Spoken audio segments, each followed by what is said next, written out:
Hello, I'm being frank with you. It is Tuesday morning and the sun is shining. It's most unexpected. I thought it would rain today. My swim is done. I'm on my way into my work and I'm looking forward to this. I don't feel as bright today. I only had about 4 or 5 hours sleep last night. I really need 6 hours sleep, and according to my fitness tracker, usually I have 3 hours of deep sleep and 3 hours of light sleep. Last night, 1 hour of deep sleep and 3 hours of light sleep. And I think maybe the rest of the time I've been restless. So we'll see how the day goes. I know David went on about he thought September marketing were expensive, but I rate Flint River because I sent a potential client to Flint River to have some design stuff mocked up and everything, and they had a great experience and thought they were very good and very professional. It's been a pretty busy day today. I've been trying to do all sorts of accounting work. It's not very interesting. Anyway, it's now late in the afternoon, and I thought I'd stop and just have a look at the news and see what is happening in the big bad world outside my window. And the thing that caught my headlines is, now I'm going to use a Scottish word here, and I hope I get it right. Stooshie. A big stooshie about the Cadbury's Easter Egg Hunt. Each year, Cadbury's, in association with the National Hunt, I sound like an advert, they organise Easter eggs and they hide them in National Trust properties, and then children go along. You have to pay £2 to get in, of course, and then you can go and hunt for these eggs. Now, late in this festival, competition, hunt, I don't know what to call it, this experience, they have decided to take away the word Easter. And there is this enormous fracas over the dropping of the word Easter. So big is the impact that they had to take TV cameras to Saudi Arabia to interview Theresa May, the Prime Minister, and ask her opinion about this. And she says it is all wrong, that the Cadbury's Easter Egg Hunt should be called the Cadbury's Easter Egg Hunt and not just the Cadbury's Egg Hunt. I'm surprised they didn't get Nicola Sturgeon involved in this as well, but then maybe it was easier to find Theresa May in Saudi Arabia than it is to locate Nicola Sturgeon somewhere in America where she is doing a series of university lectures. On the back of this, I am told that she is also getting money for investment, which is nice. I would actually prefer to see the two women back in this country running the country that they are paid to run. I know these are all part of the duties, but really, it's bad enough that they're not here. It's even worse when they're being pursued to find out their opinion about Easter eggs. Really? I'll be honest, I had to look up the word stooshie on the internet just to make sure I had the right use of the word, because in Scottish there is another word. It is, I've written it down here, stramash. And stramash and stooshie have a very similar meaning, but it is also very different, if that makes any sense. Stramash is a bit like stooshie because it's something that causes an annoyance and an uproar, but stramash can also involve a lot of people, a lot of noise, and sometimes even violence. It's interesting working in different parts of Scotland to listen to the different words they use. I have an engineer, he comes from Edinburgh, and sometimes, although it is only 46 miles on the other side of the country, it might as well be 46,000 miles away, because some of the words he uses mean absolutely nothing to people in Glasgow. One of the good things about people from Edinburgh is that they refer to me as the boy in Stirling, which when you're 400 years old is quite a compliment. At least I'll take it as a compliment. Thank you, Edinburgh. I said that I was going to buy an Amazon Echo Dot, and I got it about a week ago, and it took a while to get it out of its box and set it up properly because it's a bit confusing.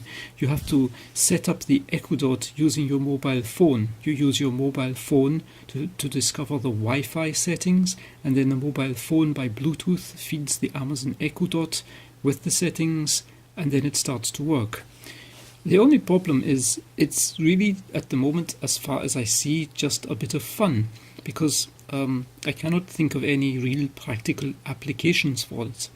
It's quite cute, though, because you can say things like, Alexa, good morning. Good morning. On this day in 1975, Bill Gates and Paul Allen founded Alexa, the company stop. And that's how you stop it.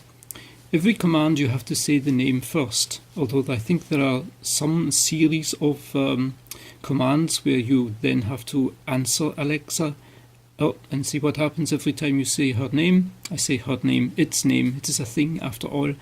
It lights up and waits for you to continue. Alexa, stop. That's it. So apart from things like asking it to tell you a joke, Alexa, tell me a joke. Can a kangaroo jump higher than the Empire State Building? Of course.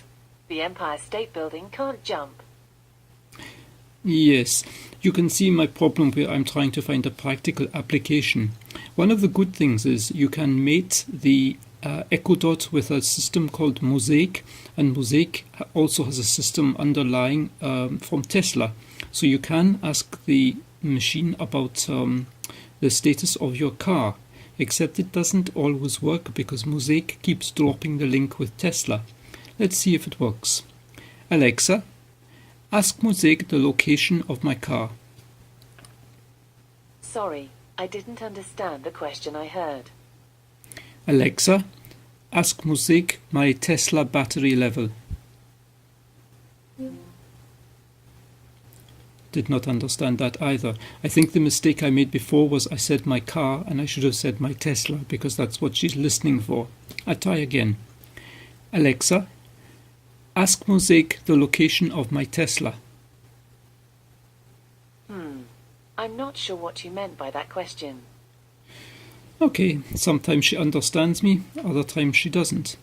It's good for simple things, but simple things you tend to be able to answer by yourself without it. I'll show you what I mean. Alexa, what's the weather? In Bridge of Allen, it's 10 degrees with intermittent clouds. Tonight, you can expect intermittent clouds, with a low of 5 degrees. So, very useful? I don't think so. I can look out the window and I can see that. But then you could say that for most weather forecasts. So, what am I going to do with Alexa? Alexa, stop. She's lighting up again. It's a terrible habit. In the adverts for the Echo Dot, they say that you can use it in your house and it can control the lights and things. But if you look at the cost of the equipment that you need in order to do that, for example, to have one table lamp come on without going to switch it on, just talking to the Echo Dot and saying, switch on that table lamp, it costs about 20 or 30 pounds for the little gizmo that you need to plug in with it. And it's the same for all these things. Although the Echo Dot is only about 50 pounds, all the other items that you need to go with it to give it full functionality cost hundreds, if not thousands of pounds. You're not going to use this to automate your home, I don't think. Of course, the advert also shows people having an Echo Dot in every single room. Yeah, well, if you want to spend £50 for 10 seconds of use in each room per day, that is your choice. It's not going to be my choice, though. So, I still look for the practical applications. If anybody knows what they are, please put them in the comments down below. I'd really appreciate that, having spent the money, you know. It's coming up for 10 o'clock in the evening, and it's time to finish things off and go to bed. Tomorrow will be a long day in the office. We are interviewing for someone, so I think we have 4 or 5 interviews spaced out over the day, so it's going to be a long day in there. It's quite good fun, I think, interviewing people. Sometimes they come out with really crazy things just because they are nervous. Maybe they talk as much rubbish as I do on here. It would be nice to video them, but it probably would not be very fair. Still, see how that goes. Bis zum nächsten Mal. Tschüss.